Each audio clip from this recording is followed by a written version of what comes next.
విన్నాం, ఇంట్రడక్షన్ అని, తర్వాత 1వ అధ్యాయాన్ని ఇన్ని భాగాలు చేసి మనం నేర్చుకుంటున్నాం.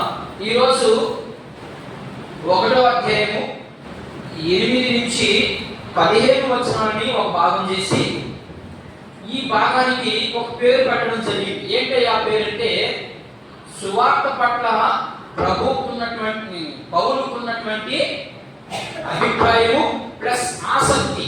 ఆసక్తి ఉండాలి ప్రతి ఒక్కరికి. దేవుని సన్నిధికి రావాలన్నా, దేవుని పని చేయాలన్నా, దేవునితో కూడా ఉండాలన్నా ఆసక్తి ముఖ్యం. ఈ ఆసక్తి లేకుండా ప్రభువులో మనము ఫలించలేము. కాబట్టి పౌలు గురించి, పౌలు యొక్క ఆసక్తి ఏంటి, పౌలు యొక్క ఉద్దేశం ఏంటి, కొంత మనం వివరంగా నేర్చుకునే దానికి ప్రయత్నం చేద్దాం. ఇక్కడ అందులో 8 నుంచి 15 వచనాన్ని నేను 5 భాగాలు చేశాను. నేను అసలు చూడండి, తర్వాత చదువుతుంది. నేను చెప్పేది వినండి. ముందు 8 నుంచి 15 వచనాన్ని 5 భాగాలు చేశాను. ఎందుకంటే మనం సులభంగా అర్థం చేసుకుంటారని నేను ఒకే రోజు చెప్పి కాదు ఇదంతా, కానీ మీకు అర్థం అవ్వాలని నేను దాన్ని 5 భాగాలు చేశాను. అర్థమైందా? మొదటిది ఏం చేశాను, మొదటి ఈ అధ్యాయం నుంచి 7వ అధ్యాయం వరకు, 1వ అధ్యాయం నుండి 7వ అధ్యాయం వరకు ఒక హెడ్డింగ్ పెట్టినాం. ఏంటది? దేవుని యొక్క నీతి అనే దాంట్లో ఇవన్నీ పాయింట్లు. ఆ పాయింట్ కింద ఇవి ఇంకా చిన్న పాయింట్. అర్థమవుతుందని చెప్పేది. 1వ అధ్యాయం నుంచి 7వ అధ్యాయం వరకు ఉన్నటువంటి వాక్య భాగానికి ఒకే పేరు.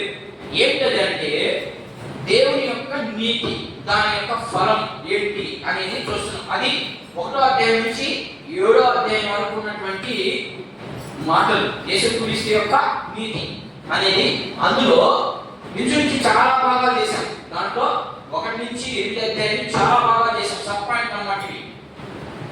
మీకు అర్థమయ్యేదానికి ఇక్కడ రాస్తుంది.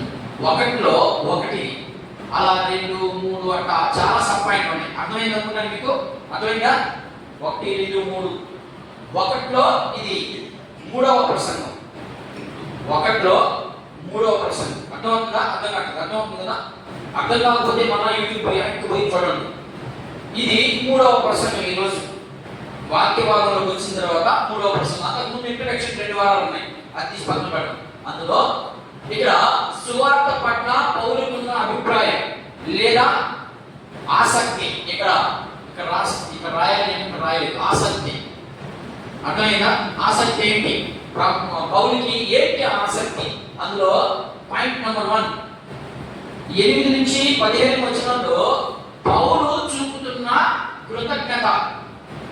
ఎవరు చూస్తున్నారు, ఎందుకు చూస్తున్నారు అనేది దీంట్లో కొన్ని పాయింట్లు వస్తాయి. అర్థమవుతుంది కదా?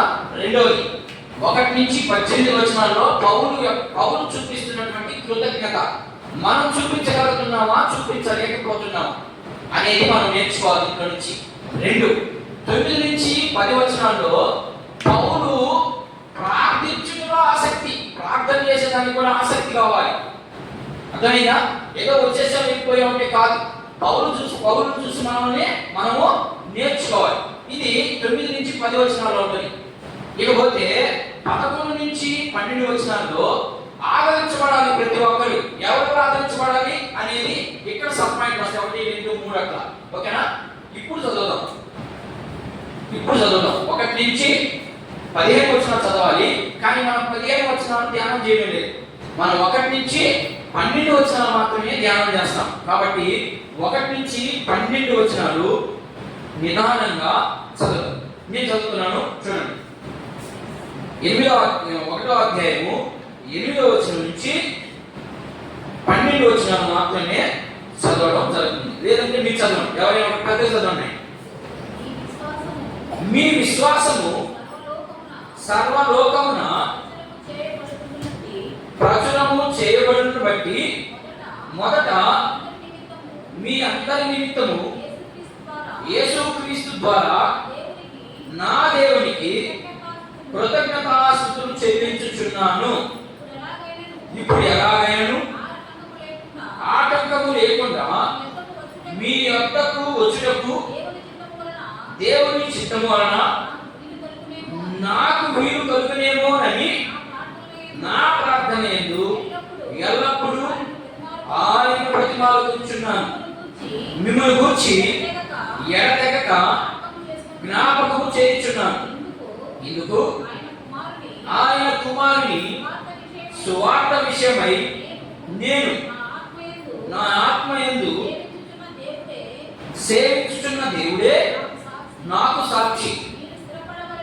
మీరు స్థిరపడవాలని అనగా మీకును నాకును కలిగి ఉన్న విశ్వాసము చేత, అనగా మనము ఒకరి విశ్వాసము చేత ఒకరము ఆదరణ పొందవాలని ఆత్మ సంబంధమైన కృపావరం ఏదైనను మీకు ఇచ్చుటకు మిమ్మల్ని చూడవాలని మీరు అపేక్షిస్తున్నాను. చిన్న ప్రార్థన. ప్రేమానమ్మకం కలిగిన తండ్రి, కృప కలిగిన స్వామి, చదవబడినటువంటి వాక్య భాగంలో నుంచి నాతోనూ మీ బిడ్డలతోనూ సూటిగా మాట్లాడి మా ఆధ్యాత్మికమైనటువంటి జీవితంలో మాకు మేమేమైతే నేర్చుకోవాలో దాన్ని క్షుణ్ణంగా అర్థమయ్యే రీతిగా మీరు మాతో మాట్లాడి మీ నామాన్ని మీరు మహిమ తెచ్చుకోమని మమ్మల్ని శుద్ధులుగా చేయమని యేసుక్రీస్తు నామంలో ప్రార్థిస్తున్నాము తండ్రి, ఆమేన్. చదవబడినటువంటి ఈ వాక్య భాగంలో ఇక్కడ మీరు చాలా జాగ్రత్తగా అర్థం చేసుకోవడానికి ప్రయత్నించండి. ముందుగా పౌలు రోమా సంఘాన్ని కట్టలేదు. రోమా సంఘాన్ని ఆయన స్థాపించలేదు. రోమ్ అనే పెద్ద ప్రాంతంలో ఆ చుట్టుపక్కల ఉన్నటువంటి ప్రాంతాలంతా సువార్త చేసి, ముందుగా మీకు ఇంట్రడక్షన్ చెప్తున్నాను, అక్కడ జరిగింది ఏంటి చెప్తున్నాను. రోమా ప్రాంతానికి వెళ్ళాడు కానీ ఆయన సంఘము కట్టలేదు. కట్టకపోతే అక్కడ ఉన్న సంఘం గురించి మాట్లాడుతూ ఏం మాట్లాడుతున్నాడంటే, మీ ఎడల నేను కృతజ్ఞత కలిగి ఉన్నాను, మీ విషయంలో నేను మానక ప్రార్థన చేస్తున్నాను, మీ ప్రతి విషయంలోనూ నేను ప్రార్థన చేస్తున్నాను. అసలు సంఘం కట్టుకుని ఆయన ఎందుకు ప్రార్థన చేయాలా? ఏమర్థం అవుతుందా? ఆయన సంఘమే కట్టలేదు, మరి వాళ్ళ నిమిత్తం ఈయనకి ప్రార్థన చేసేది. ఆ చూడండి ఎంత క్లారిటీగా చెప్తా ఉన్నాడు. ఏం జరిగిందంటే, ఆ చుట్టుపక్కల ఉన్నటువంటి రోమా ప్రాంతానికి చుట్టుపక్కల చాలా ఊర్లు ఉన్నాయి. ఆ ఊర్లో ఈయన కొన్ని ప్రాంతాలకు వెళ్ళి సంఘాలు కట్టాడు. ఆయన ఏ ప్రాంతము? ఎఫెసీ ప్రాంతానికి వెళ్ళాడు, తర్వాత తెస్సలోనికి వెళ్ళాడు, కొరింథీకి వెళ్ళాడు. ఇక అట్లా చూసుకుంటూ వెళ్తే చాలా ప్రాంతాలకు వెళ్ళి సువార్త చెప్పి సంఘాన్ని కట్టి ఆ సంఘంలో నాయకుల్ని నియమించి, ఈ రోజులాగా కాదు, ఆ రోజు సంఘం కట్టాడు అంటే అక్కడ ఎవరో ఒక వ్యక్తిని నిలబెట్టి ఈ సంఘం నీది, ఈ సంఘము నీది, నీ ఇష్టం వచ్చినట్టుగా చేసుకో అంటే, నీ ఇష్టం వచ్చినట్టు అంటే దేవుని వాక్యానికి అనుకూలంగా ఉన్న వ్యక్తిని అక్కడ సంఘానికి సంఘ కాపరిగానో సంఘ పెద్దగానో నియమిస్తాడు అక్కడ వ్యక్తి. కానీ ఈ రోజుల్లో అలా లేదు. ఈ రోజుల్లో డబ్బులు ఎవరైతే దశంభాగం బాగా ఇస్తారో, ఎక్కువగా ఇస్తారో వాళ్ళే లీడర్లు. వాడికి అర్హతలు ఉన్నాయా, క్వాలిటీస్ ఉన్నాయా, ఏం చూడలేదు. డబ్బులు ఎవరైతే దశంభాగం భాగిస్తారో, లేకపోతే సంఘాన్ని ఎవరైతే కొంచెం ముందుకు నడిపించేదానికి ప్రయత్నం చేస్తారో, వాళ్ళకి క్వాలిటీస్ ఉన్నాయా లేవని చూడడం లేదు సేవకులు. వాళ్ళనే సంఘ పెద్దలుగా నియమించేస్తున్నారు. కానీ ఇక్కడ పౌలు చూడండి, చాలా జాగ్రత్తగా ఆయన యొక్క సిద్ధాంతమే ఒరిజినల్ సిద్ధాంతం. అందుకని పౌలు అంటాడు, నేను కాకుండా ఇంకెవరైనా పరలోకం నుంచి దిగొచ్చి చెప్పినా కూడా వినొద్దు సువార్త. నేను చెప్పేదే ఒరిజినల్. ఎందుకని? నేను క్రీస్తు దగ్గర నేర్చుకున్నాను, క్రీస్తు నాకు బోధించడం చేత నేను మీకు బోధిస్తున్నాను. అర్థమైందా? నా తర్వాత ఇంకెవరైనా వచ్చి నేను అక్కడ వెళ్ళిన తర్వాత కాదు అది సత్యం కాదు, ఇది ఉత్తినే అని చెప్పి మీరు వినొద్దు. ఒకవేళ వినాలి అంటే మీరు వాక్యాన్ని పరిశీలన చేయాల్సింది. నేను చెప్పింది పాత రోజుల్లో ఉందా లేదా మీ గ్రంథాలు తీయండి, చదవండి. ఆ ప్రకారంగా ఉన్నప్పుడు మాత్రమే నా దాన్ని అంగీకరించండి, లేకపోతే అంగీకరించొద్దు.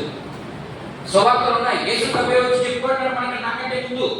ఆయన మాటలు వినండి, దాన్ని చదవండి, నేను చెప్పిన దాన్ని ట్రాలీ చేసుకోండి.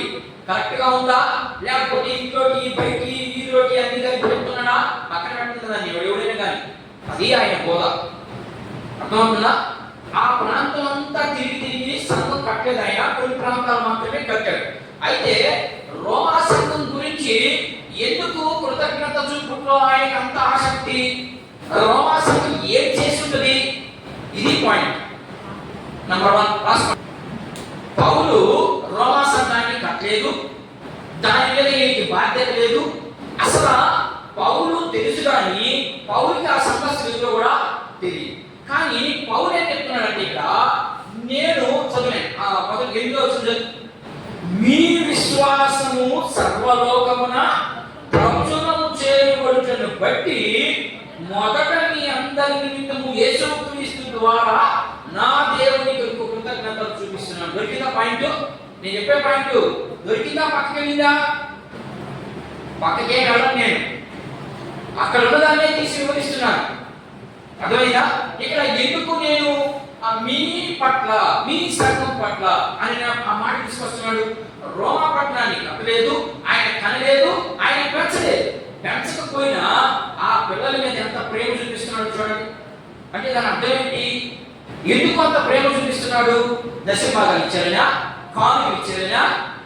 కాదు కాదు కాదు. వెంటనే చెప్పాడు అక్కడ. వెంటనే ఆ మాటలో కొనసాగింపులో ఏం చెప్తున్నాడంటే, మీరు సర్వలోకమునకు యేసుక్రీస్తుని పరిచయం చేశారు, అది అందుకని నేను మిమ్మల్ని అభినందిస్తున్నాను, లేకపోతే మిమ్మల్ని నేను ఎక్కువగా ప్రేమిస్తున్నాను. ఎందుకని ప్రేమిస్తున్నానంటే నా ప్రభువుని మీరు ఏం చేస్తున్నారు? పంచుతా ఉన్నారు, సువార్త చెప్తున్నారు. మీ పని చేసుకుంటానే ఉన్నారు, మళ్ళా సువార్త చెప్తున్నారు. దీన్ని ఎలా చెప్పుకుంటారు వాళ్ళు అనేది మళ్ళా ఒక చిన్న ఉదాహరణ మీకు అర్థమయ్యేదానికి. రోమా పట్టణము ఆ రోజుల్లో చాలా పెద్ద పట్టణం. అక్కడ వారికి కలిగినటువంటి సంపద అక్కడ వాళ్ళంతా తెచ్చి ఈ ప్రాంతంలోనే అమ్మేవారు. అది ఏదైనప్పటికీ మన భాషలో చెప్పాలంటే ఒడ్లు, చేపలు, రకరకాలు ఉన్నాయి కదా. ఏదైనా కూడా సంపద అక్కడి నుంచి తెచ్చి ఈ చుట్టుపక్కల ఉన్నటువంటి ప్రాంతాలన్నీ ఈ రోమా పట్టణానికి రావాల్సిందే, రోమా పట్టణంలో అమ్ముకోవాల్సిందే. అది వారమా, 10 రోజుల, నెల, సంవత్సరమా మనకు అవసరం లేదు. కానీ ఈ తెస్సలోనికా, కొరింథీ, తర్వాత ఎఫెసు, తర్వాత లోది, ఇవన్నీ ఉన్నాయి, చాలా ప్రాంతాలు ఉన్నాయి. ఈ ప్రాంతాలన్నింటిలో పండిన పంట కానీ వారికి కలిగిన సంపద కానీ రోమా పట్టణానికి తీసుకొచ్చి అమ్మాల్సిందే. ఎందుకంటే ఇది మధ్యలో ఉంది, ఇది క్యాపిటల్, ఇది మధ్య భాగంలో ఉంది. అందుకని మీరు చుట్టుపక్కల ప్రాంతం వాళ్ళందరూ ఇక్కడికి వచ్చి దాన్ని అమ్మి వెళ్ళిపోయేవారు. ఈ అమ్ముకునే దానికి ఎఫెసు నుంచి కొంతమంది వచ్చారు, కొలస్సీ నుంచి కొంతమంది వచ్చారు, ఇకపోతే తెస్సలోనిక నుంచి కొంతమంది వచ్చారు అనుకున్నాం. ఇక్కడ నుంచి యేసు ప్రభు మాటలు విని కొంతమంది ఇక్కడికి వెళ్ళారు. ఎక్కడికి? రోమా పట్టణానికి. రోమా పట్టణానికి వెళితే ఇక్కడ ఉన్నటువంటి విశ్వాసులు ఎలా ఉన్నారు అంటే వాళ్ళు సువార్త చెప్పేదానికి వాళ్ళు పని చేసుకుంటానే సువార్త చెప్తున్నారు. ఆయన చెప్పేది అర్థమవుతుందా? వాళ్ళు ఇక్కడ అమ్ముకునేదానికి కదా వచ్చింది, అమ్ముకునే పని చేయాలి అంతే కదా. రాండి మా బియ్యం కొనండి, లేకపోతే రాండి మా వస్తువులు కొనండి చెప్పాలి. కానీ అలా చెప్పట్లేదు.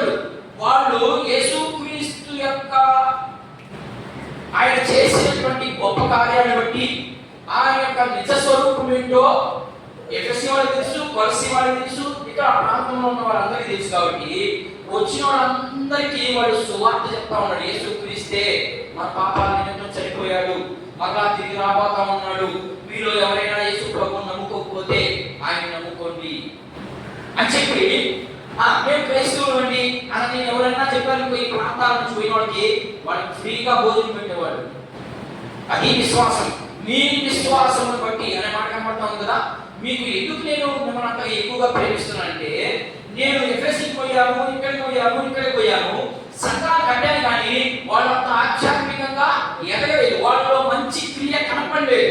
కానీ ఎఫెసీ ఈ యొక్క రోమా ప్రాంతంలో సంఘాన్ని నేను కట్టలేదు, ఎవరో అపోస్తలులు బోధిస్తుంటే అక్కడ విడిపోయి సంఘం కట్టుకున్నటువంటి మీకే ఎంత విశ్వాసం ఉందంటే ఇక నా దగ్గర వినే వాళ్ళు ఇంకెంత విశ్వాసంగా ఉండాలి.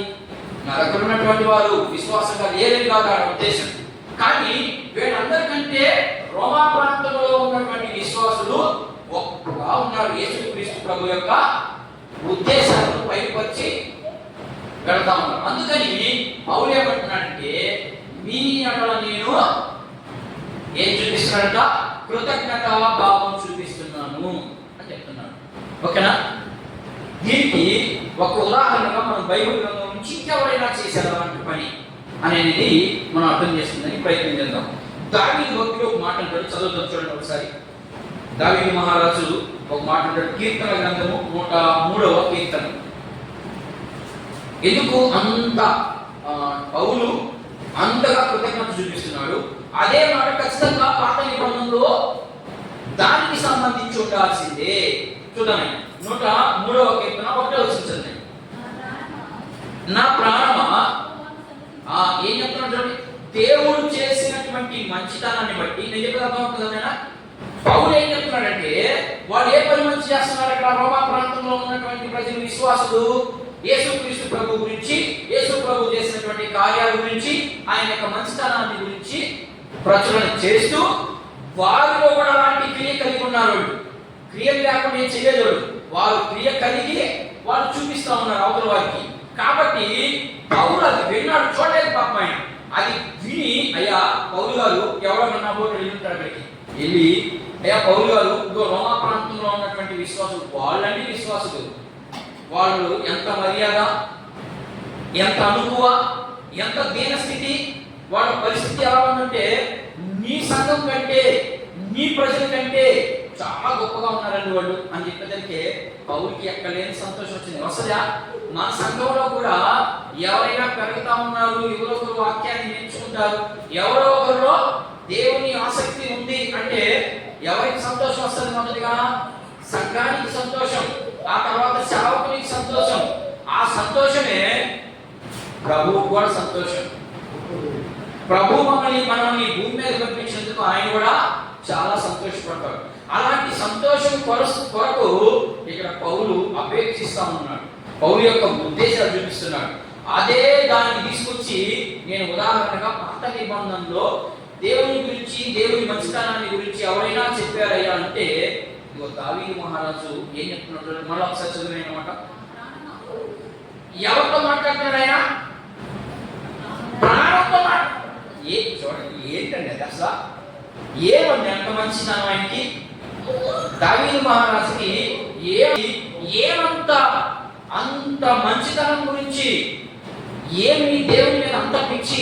ఎందుకు మనకు లేకుండా ఉంది దేవుని పిచ్చి? ఏమ్మా, మనకు అసలు దేవుని పిచ్చి ఉందా? లేదు. మనకి ఎంతసేపటికి లోక పిచ్చే.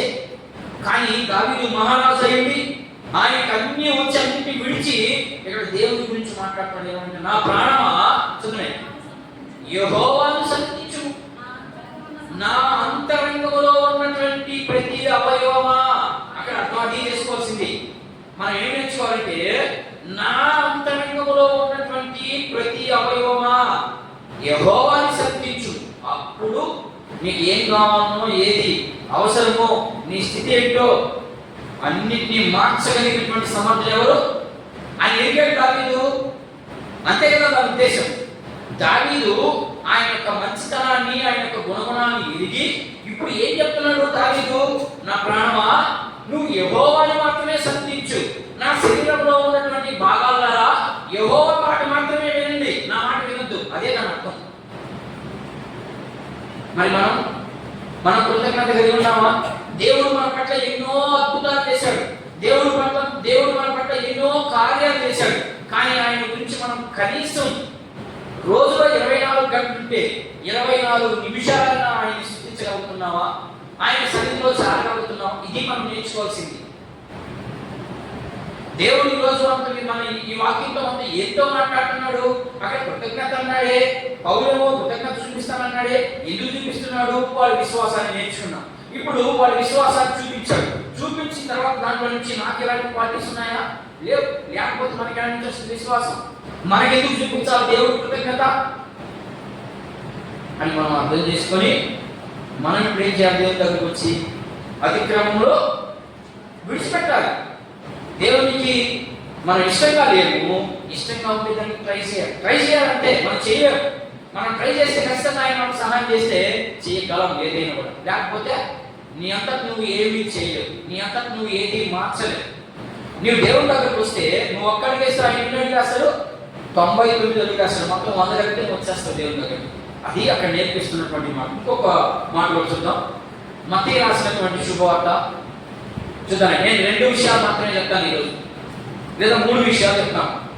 ఇకపోతే కొరవ 2 విషయాలు మరొక వారం మనం మాట్లాడుతున్నాం. మత్తయి రాసినటువంటి శుభవార్త 5వ అధ్యాయము 2వ వచనం చూడండి అక్కడ. అప్పుడు ఆయన 2వ వచనం సరే ఓకే చదువు. అప్పుడు ఆయన నోరు తెరిచి ఇలాగ బోధింపసాగాడు. ఏం బోధిస్తా ఉన్నాడు? దేనత్వం గురించి మాట్లాడుతున్నాడు అక్కడ, అంతేనా? ఎందుకు మాట్లాడుతున్నాడు దేనత్వం గురించి? సందర్భం ఏంటి? ఖచ్చితంగా సందర్భం తెలిసి ఉండాలి.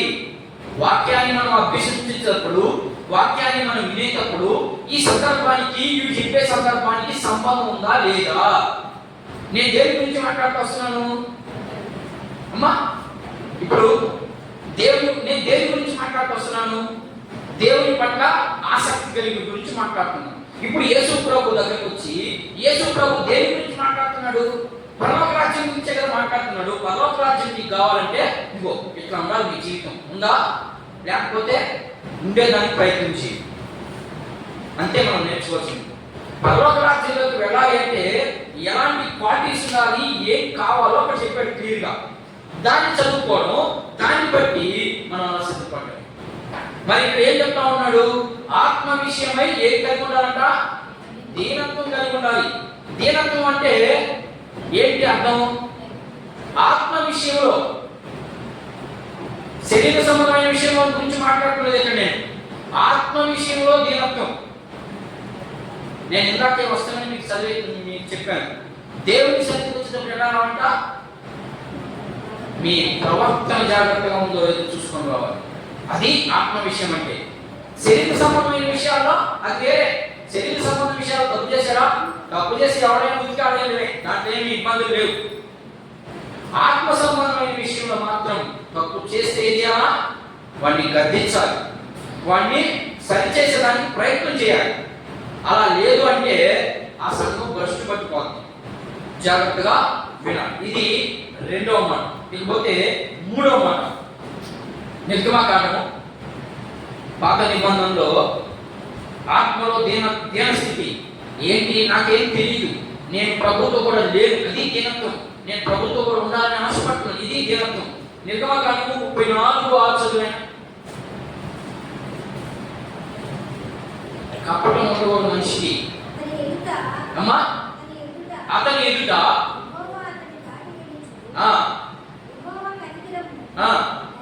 దయా, దీర్ఘశాంతము, విస్తారమైన కృపా సత్యములు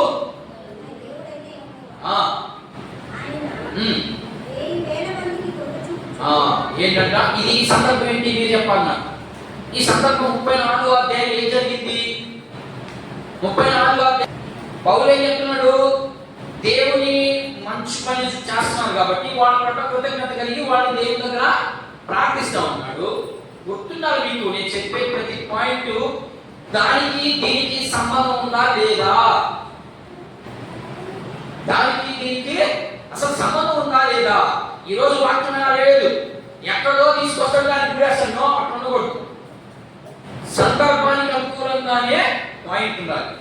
చర్చిలో పెళ్లి గురించి చెప్పకూడదు, పెళ్లికి వచ్చి చర్చిలో గురించి చెప్పకూడదు. అట్లా ఉంది ఈరోజు, అట్లా ఉండకూడదు.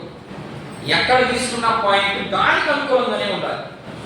ఇప్పుడు మంచితనాన్ని గురించి తీసుకుంటా వచ్చి దావీదు మహారాజు దేవుని గురించి ఎలా అభివర్ణిస్తున్నాడు అనే దాన్ని చూపించి కీర్తన 133వ కీర్తనలో కొన్ని మాటలు చూసాం, 103వ కీర్తనలో కొన్ని మాటలు చూసాం.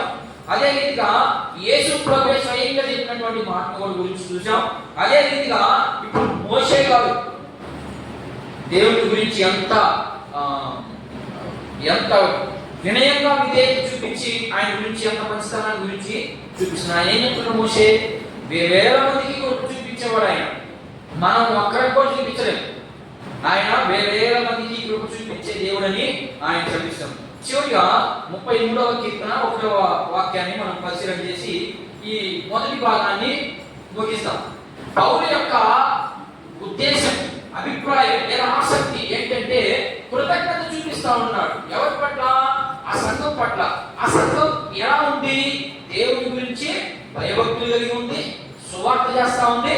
అదే రీతిగా ఎదుటి వ్యక్తిని ఆకర్షించే రీతిగా వాళ్ళ ప్రవర్తన ఉంది. ఉన్నాయా మనలో? దాన్ని నేర్పించడానికి పౌలు 8 నుంచి 10 15 వచనాల్లో దాని గురించి ఇమిట్ చేశాడు. చదువునాయన. నీతిమంతులారా యెహోవాను బట్టి చేస్తున్నారా మీరు? ఆనందగానాలు చేసేదానికి రండమ్మ అంటే 10:30కి వస్తారు.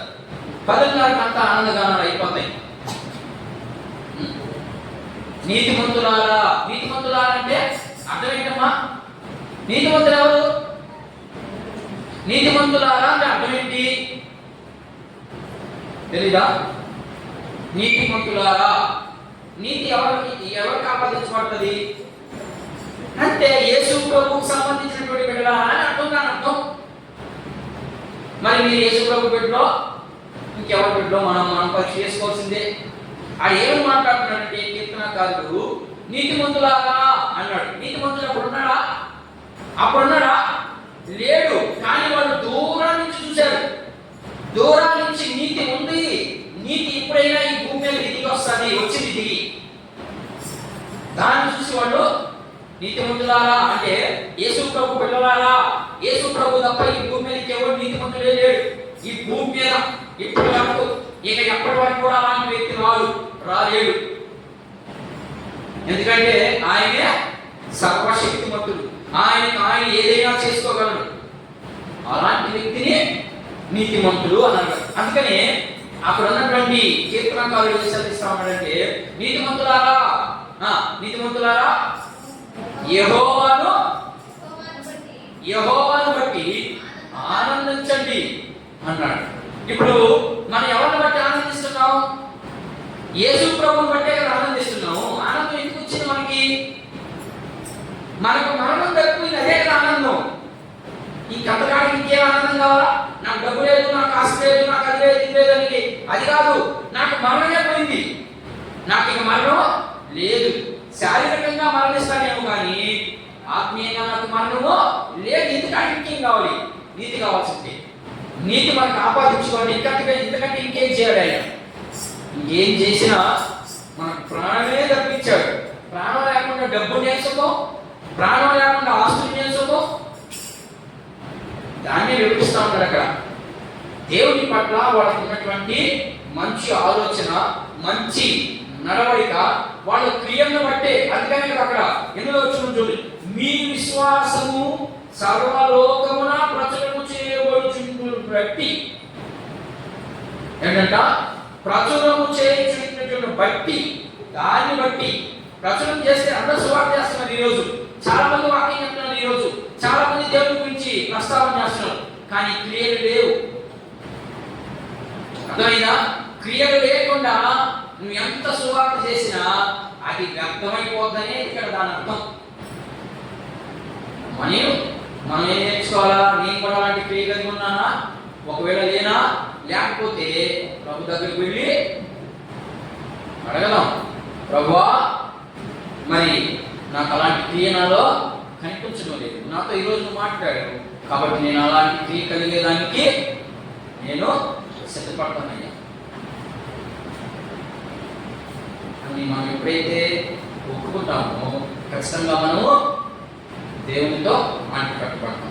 ఇకపోతే మొదటి పాయింట్ అయింది అర్థమైనా. అందుకు ఆయన ఆసక్తి, కృతజ్ఞత చూపించడానికి రోమా సంఘాన్ని కట్టలేదు, రోమా సంఘాన్ని చూడలేదు, రోమా సంఘంలో ఉన్నటువంటి విశ్వాసం తెలియదు.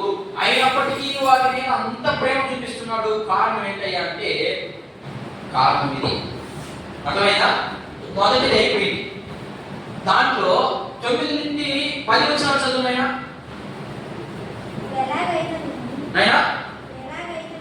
ఇప్పుడు ఎలాగైనా ఆటంకము లేకుండా మీ యొద్దకు వచ్చుటకు దేవుని చిత్తం వలన నాకు వీలు కలుగునేమో అని. అంటే మీరు కలగడం లేదు ఆయనకి.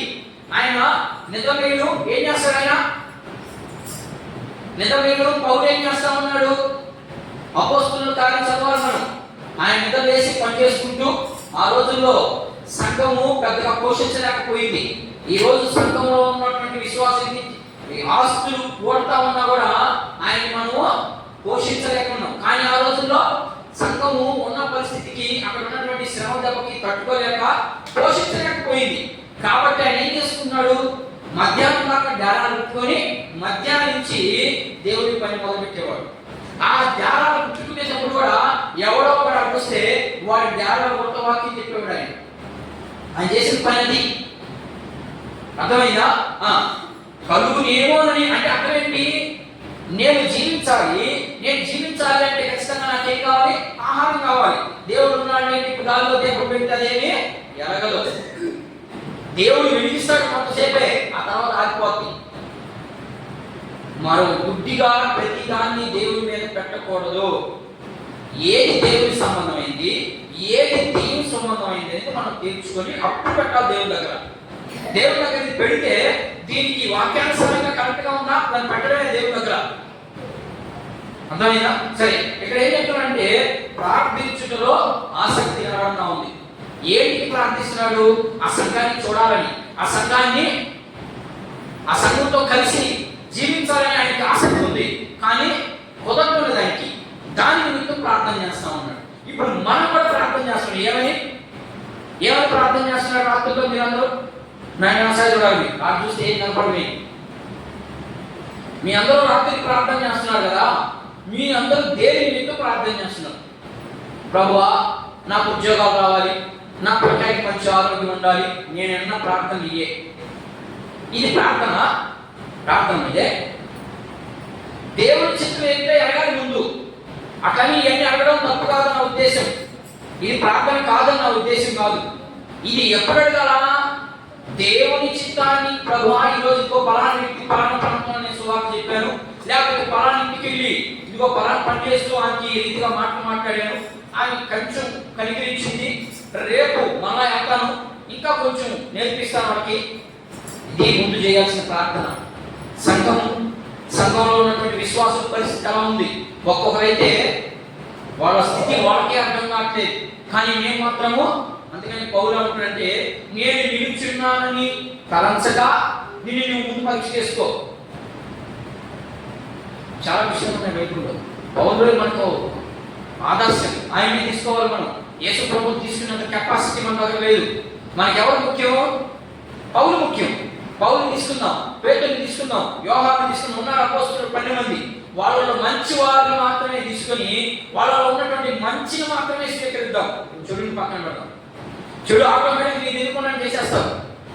మంచిని మాత్రమే స్వీకరించి ఆ మంచిని మాత్రమే తీసుకున్నప్పుడు దేవుడు మనకి మంచి జరిగిస్తాడు. చెడు ఎప్పుడు కూడా మన తల్లికి రాదు. ఒకవేళ వచ్చినా భయపడుతూ రావాలి. చెప్పేది అంటున్నారా? చెడు మన ఇంటికి వచ్చినా అది భయపడతా రావాలి. పోయం ఒకటికి వెళ్తే దేవుడి దగ్గర నుంచి నాకు దండనేస్తుందేమోనని దానికి భయపడాలి, అది భయపడాలి. అంతేగాని చీటికి మాటకి మనం భయపడకూడదు. మనం భయపడుతున్నాము అంటే ఖచ్చితంగా నీ దగ్గర ఏం లేదని, దేవుని ఆత్మ లేదని ప్రతి దాన్ని ఫేస్ చేయాలి. ఆ ఫేస్ చేసే ధైర్యం నీకు గమనిస్తాడు, దేవుడే నీకు ఇస్తాడు. దేవుడే నిన్ను ఆదరిస్తూ ఉంటాడు. దేవుడే నిన్ను ముందుకు నడిపిస్తాడు. అలాంటి ఆదరణ మనకు లేదు అంటే మనం దేవుని ఆత్మని ఇంకా రుచి చూడలేదనే దాని అర్థం. ఇక చూద్దాం. ఆయన ప్రార్థించుటలో ఆసక్తి. ఇక్కడ 3 విషయాలు చెప్తాడు. ఆయన అందరూ ప్రార్థన చేస్తారు. అర్థమైనా? నేను ఇక్కడ 3 విషయాలు చూపిస్తాను చూడండి. ప్రార్థించుటలో ఆసక్తి అన్నాడు. ఎలా ప్రార్థిస్తాడు? ప్రార్థించుటలో ఆసక్తి. ఎలా ప్రార్థన చేస్తాం మనం? చూడండి, మనం ఎలా చేస్తాం? మనకు నచ్చినట్లు చేస్తాం. కానీ ఇక్కడ ఒక ఉదాహరణ చూపిస్తుంది. ప్రార్థించుటలో ఆయన ఎలాంటి ఆసక్తి కలిగి ఉన్నాడు ఒక ఉదాహరణ చూపిస్తాను చూడండి. లూకాసు వార్త 18వ అధ్యాయం చదవండి. అక్కడ ఒక విధవరాలు చూడండి, విసుగు లేకుండా వస్తుంది ఆయన దగ్గరికి. చదువుతాం 18వ అధ్యాయం. విసుగు లేని ప్రార్థన ఇది. ప్రార్థన చేస్తే కాసేపు కళ్ళు మూసుకునేది, కాసేపు తిరిగేది, కాసేపు యాడ్ చేస్తామని విసుగు పట్టా ఉంటారు. మాటికి విసుగు వస్తుంది. దాన్ని మొదటి ప్రార్థన ఏంటంట? విసుగక. ఏం చేస్తున్నాడు? నిత్యము ప్రార్థన చేస్తున్నాడు. అర్థమైందా? విసుగు లేని ప్రార్థన. ఎందుకు ఆ విసుగు లేకుండా చేసి మీరు ఇంటికి చదవండి, ఎందుకంటే నాకు సమయం సరిపోదు. మీరు ఇంటికి వెళ్ళి ఆ పాయింట్ చదవండి. లూకాసు వార్త 18వ అధ్యాయము 1 నుంచి మీరు కిందకి చదువుకుంటూ రావాలి. నేను కాంటెక్స్ట్ చూపించడానికి మాత్రమే ఒక వచనాన్ని చూపించాను. మీరు అదంతా చదువుకుంటూ వస్తే ఆమె మాటి పోయింది ఆయన దగ్గరికి. నాకు న్యాయం చేయగలిగా, నాకు న్యాయం చేయండి. మీరు అనుకున్నారా? దేవుని దగ్గరికి మనం కూడా వెళ్తున్నాం కదా ప్రార్థన చేయడానికి. మరి నాకు న్యాయం చేయని అడుగుతున్నారా మీరు? ఏంటి న్యాయం? మా అన్న తమ్ముడు ఆస్తి నాకు కావాలనా?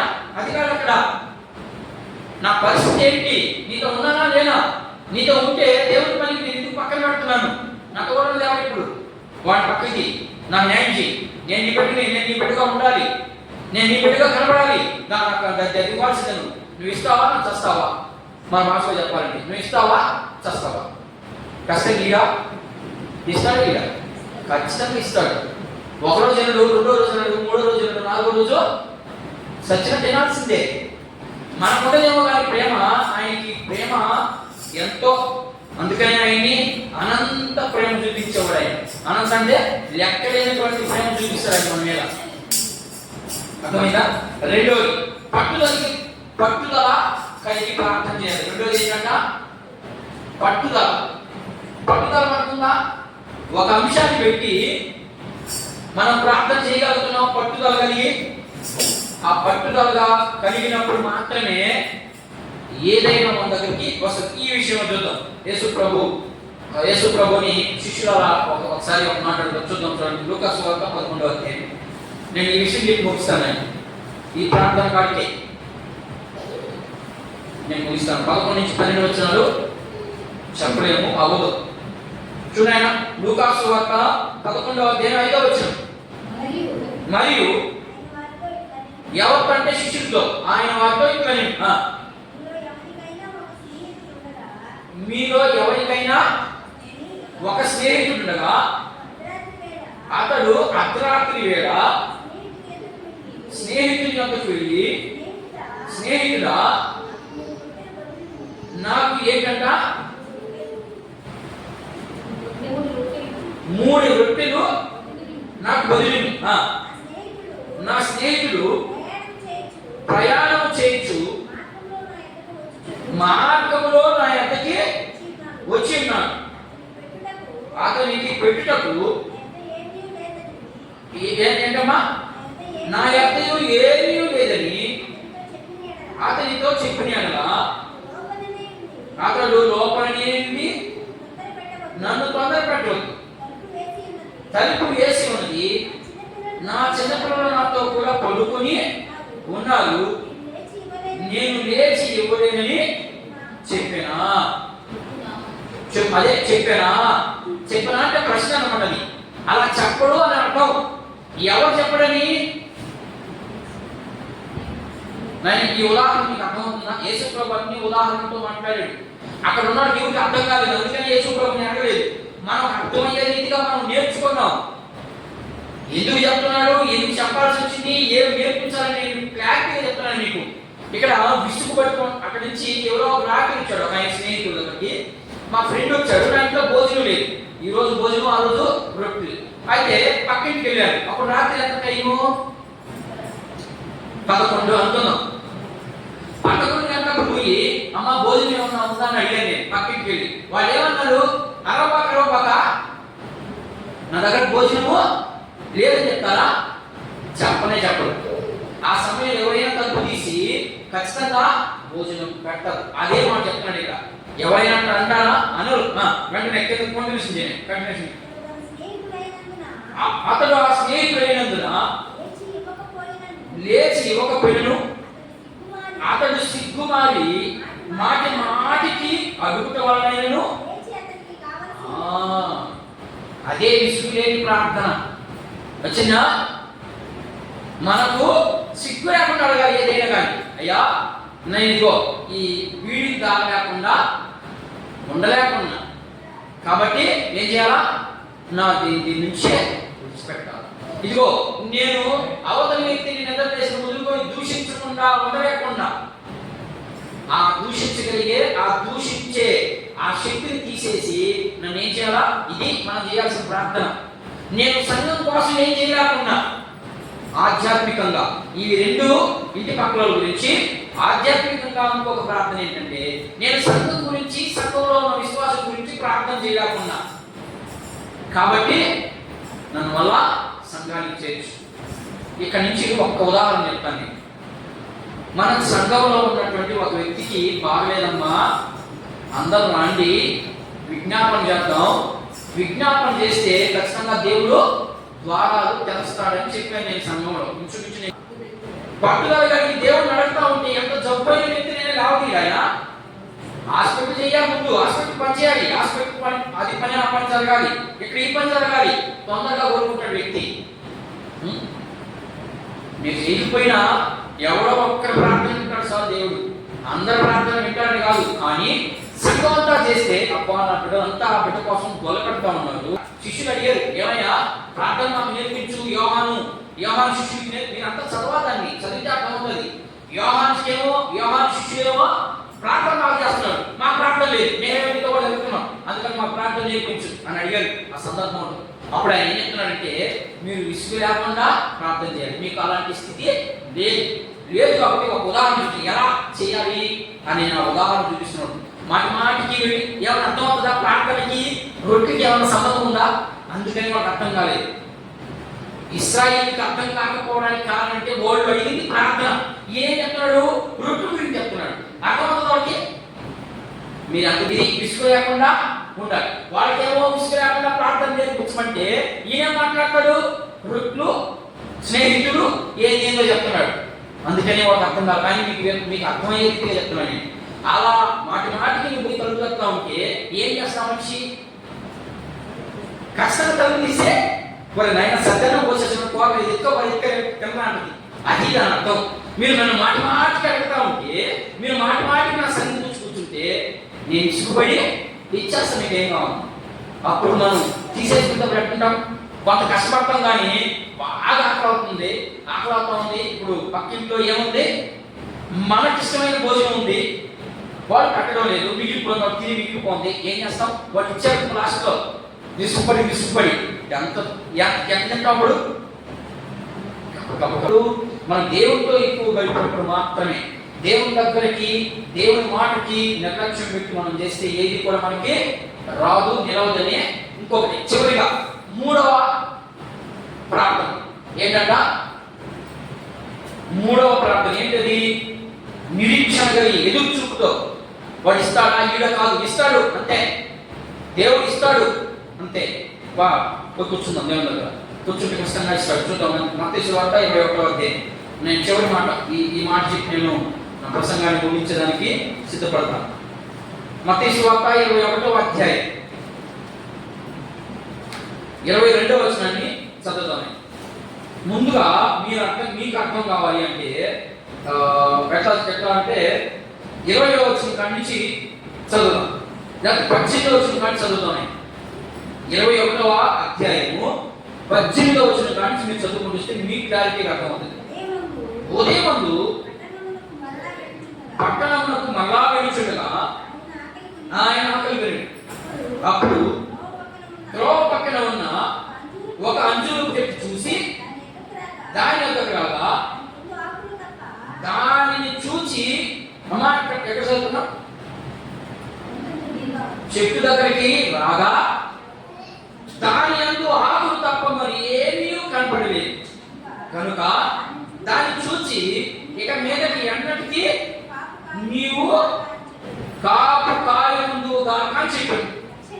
తక్షణమే ఆ అంశులు చెట్టు వెళ్ళిపోయి శిష్యులు అది చూచి ఆశ్చర్యపడి అందుకు అంజులు చెట్టు ఎంత త్వరగా ఎండిపోయినో అని చెప్పుకుని, అందుకు యేసు మీ విశ్వాసము కలిగి సందేహపడుకుని. ఏమన్నా అర్థమైందా? వాడికి ఏమన్నా అర్థం అవుతుందమ్మా? యేసు ప్రభు వాళ్ళకి అర్థం కాలేదు, మనకు అర్థమవుతున్నాడు. మనం ఎంత ధన్యులు. అక్కడ వాళ్ళు ఏమడిగారు? నిరీక్షణ గురించి నేను మాట్లాడుతున్నాను, అంతే కదా.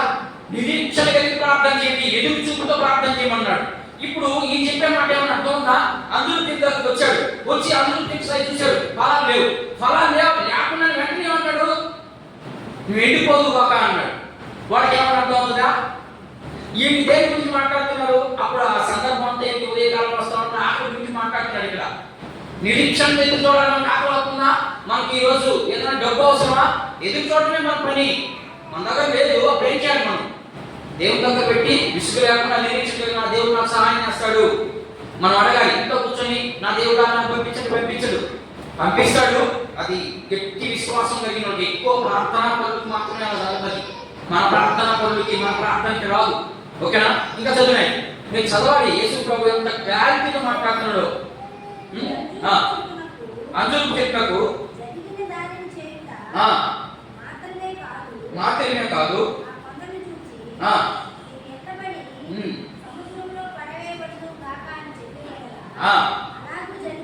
అలా జరిగిందని మీతో నేను చెప్పానుకో మాట, పండుగ కూడా సముద్రంలో పడుతుంది. అర్థమైందా? అంజురు చెట్టు, మీరు ఉదాహరణకి ఇక్కడ ఆగం. అంజురు చెట్టు అది ఎప్పుడు ఫలం పండిస్తుందా, లేకపోతే దాని సమయానికి పండిస్తుందా? అమ్మా, పంట ఆ పంట కాలంలోనే పండుతుంది అంతే. ఒక్కొక్క దానికి ఒక్కొక్క కాలం ఉంటుంది. కానీ యేసు ప్రభు అక్కడికి వెళ్ళాడు. ఎక్కడికి వెళ్ళాడు? అంజూరు చెట్టు దగ్గరికి వెళ్ళాడు. అంజూరు చెట్టు దగ్గరికి వెళ్ళిన తర్వాత ఆ చెట్టును చూశాడు. అది పంట కాలమా లేకపోతే ఇది పంట పండే కాలం కాదా అని ఎదురు చూడాలి కదా ఆయన. అర్థమవుతుంది చెప్పేది? అర్థం కావట్లేదా? అంజూరు చెట్టు దగ్గరికి వెళ్ళాడమ్మా.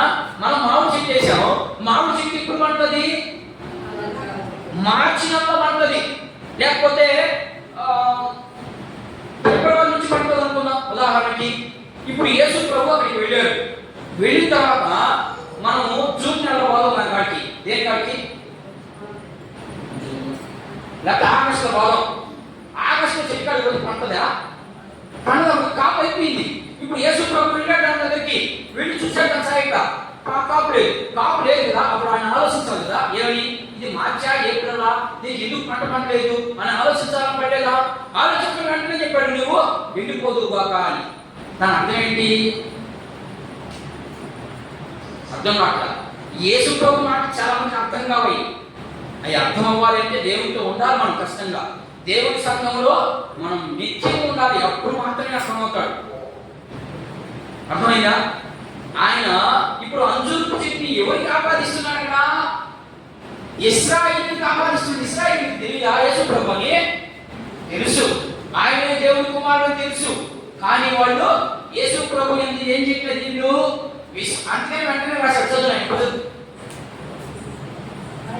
మరియు మీరు ప్రార్థన చేయనప్పుడు వేటిని అడుగుదురో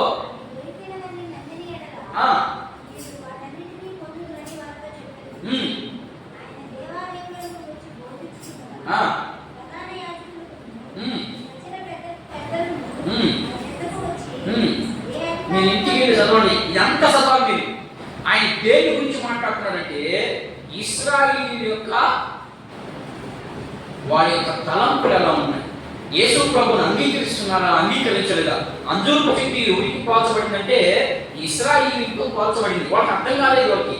కానీ అంజూరు చెట్టు ఎప్పుడు పచ్చగానే ఉంది, ఫలాలు ఉండడానికి. నేను చెప్తున్నానమ్మా. అంటే దాని అర్థం ఏంటి? ఇశ్రాయేలు దేవుడు పెట్టాయి కానీ ఫలం లేదు. మరి నువ్వు నేను తెల్ల బట్ట వేసుకున్నావు కానీ ఫలం లేదు. మనమేమో దేవుడు పెట్టాయి కానీ మనలో ఫలం ఉండాలి. మనలో ఫలం ఉండాలి అంటే తెల్ల చొక్క తెల్ల ప్యాంట్ అవసరం లేదు, తెల్ల చీర తెల్ల జాకెట్ అవసరం లేదు. కొంతమంది తెల్ల చొక్క తెల్ల జాకెట్ వేసుకుంటేనే, తెల్ల ప్యాంట్ వేసుకుంటేనే పాస్టర్లు, లేకపోతే పాస్టర్లు అవరా, లేకపోతే విశ్వాసులు అవరా, లేకపోతే క్రైస్తవులు అవరా.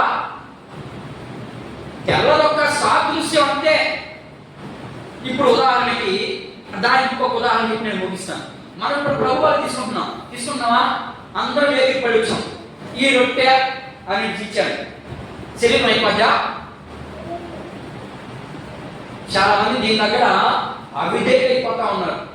అది సాదృశ్యానికి మాత్రమే. యేసు ప్రభు శరీరం అయిపోద్ది. ఇప్పుడు నేను పట్టుకుంటున్నా శరీరం అయిపోద్దా? మారిపోవాలి కదా అది. మరి మాట్లేదే, రొట్టిగానే ఉందే. ఒక ఆయన ప్రసంగం చేస్తే ఏం చెప్తున్నాడంటే అది యేసు ప్రభు శరీరం అయ్యిందా? శరీరం ఇప్పుడు అవ్వదా? అవ్వదు.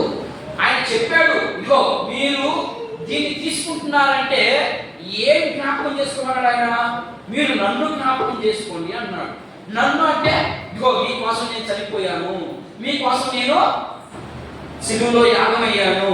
ఇది మనసులో పెట్టుకొని నాలో ఉన్నటువంటి పాపాలన్నింటినీ ఈయన తప్ప ఇంకెవరూ